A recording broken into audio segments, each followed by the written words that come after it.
In this episode of PulsePoint, we'll cover these news stories. In an exclusive, we reveal that ACC now refers to women as womxn. Protestors paint over a rainbow crossing in Gisborne to protest drag queens in libraries. 1 year since the Posie Parker fiasco at Albert Park, it's revealed that the Labour Party has employed the key activist. Age verification laws for porn sites gather steam in the US. New research suggests that woke people are depressed. And finally, young people say that time away from their screens is a good thing.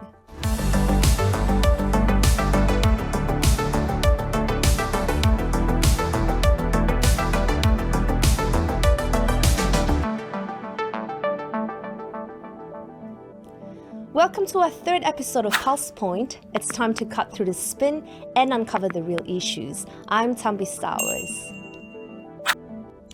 Previously, we reported that ACC New Zealand had released documentation to employees requiring them to support the transition of another employee, that the refusal to use preferred pronouns would constitute discrimination or bullying, and that the person changing their sex can use the toilet of their choice.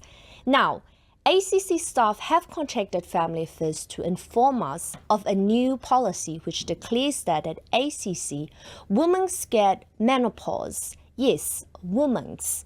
The policy paper says, in this document, the term women's refers to people who menstruate, including women, trans men, gender diverse, and non-binary people. Menopause is a stage of life that affects most women and can include trans people and those who identify as non-binary.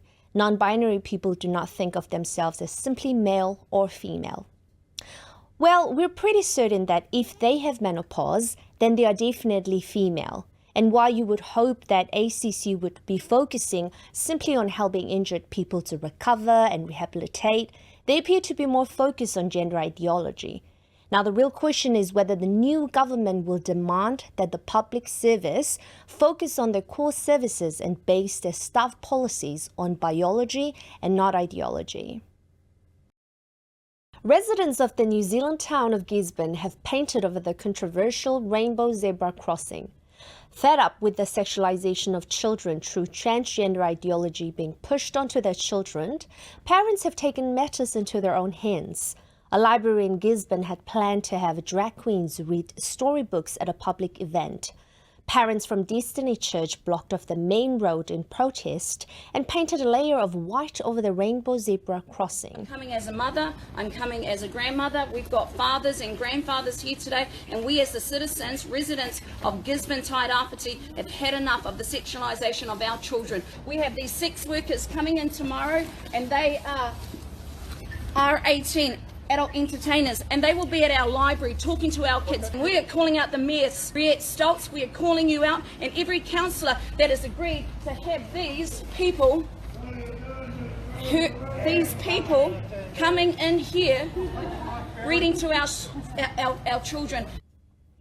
In a social media post, the library earlier said it had something fabulous for curious and fun-loving rangatahi youth ages 16 plus.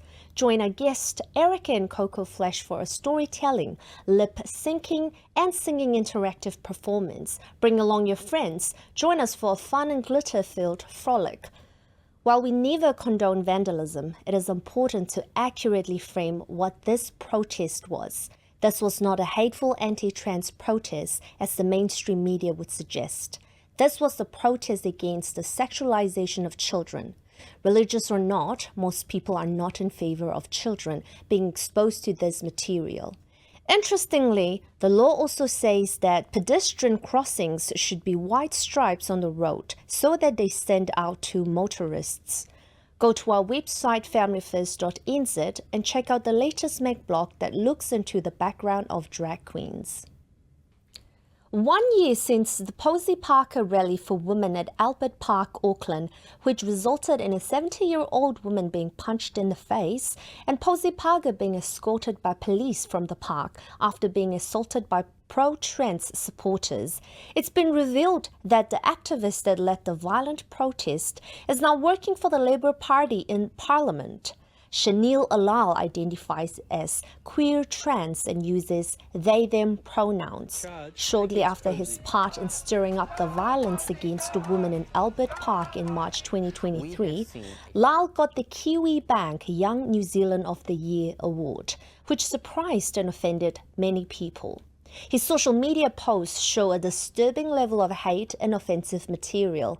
Ironically, his insult towards the New Zealand Herald gained him a job as a columnist there for a period of time. According to researcher Katrina Biggs on her Substack, as well as being employed as an assistant for an MP, Lal is also said to be employed by Labour as a policy researcher.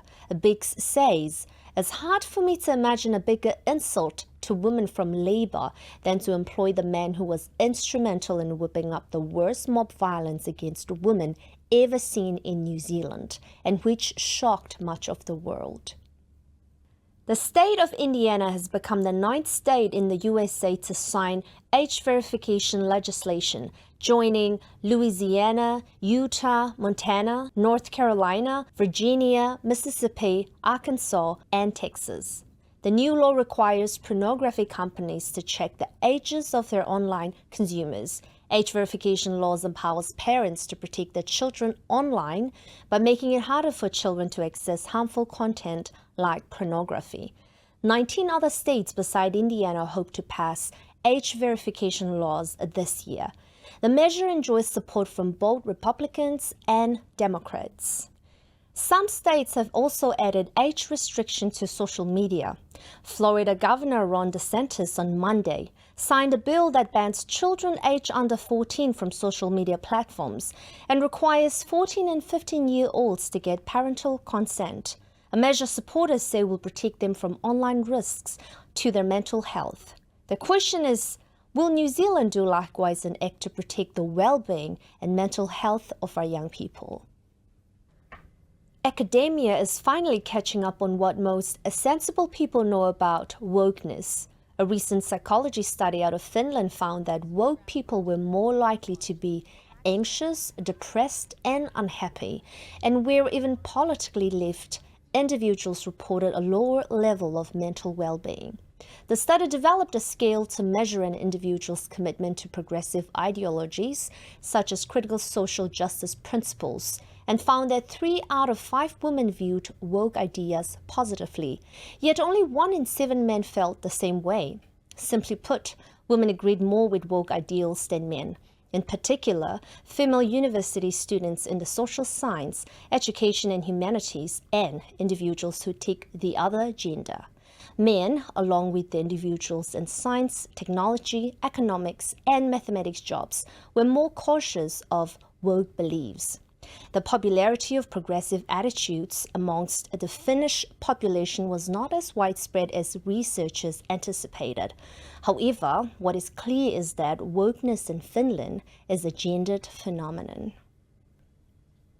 And finally, a recent study conducted by Pew Research found that teens who spend less time scrolling on their phone experience more joy and peace. The study found roughly 3/4 of teens say it often or sometimes makes them feel happy or peaceful when they don't have their smartphone.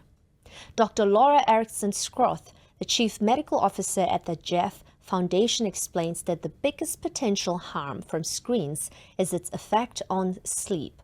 Being in front of a screen before bed means you're being exposed to blue light, which can suppress melatonin production and make it more difficult to fall asleep or get quality sleep. Other harmful effects include information overload, cyberbullying, comparison, jealousy, and envy. A Pew Research associate and lead researcher Colleen McLean said, "One thing that's important to note is that screen time isn't just a teen issue. It's a family issue. Therefore, it is important for parents to model proper boundaries regarding screen time, since children learn most from those they're closest to, starting with parents." And that's the latest episode of PulsePoint. You can check out all these stories and more on our website, familyfirst.nz. We'll keep watching the news so that you don't have to. Have a wonderful and reflective Easter weekend. See you next time.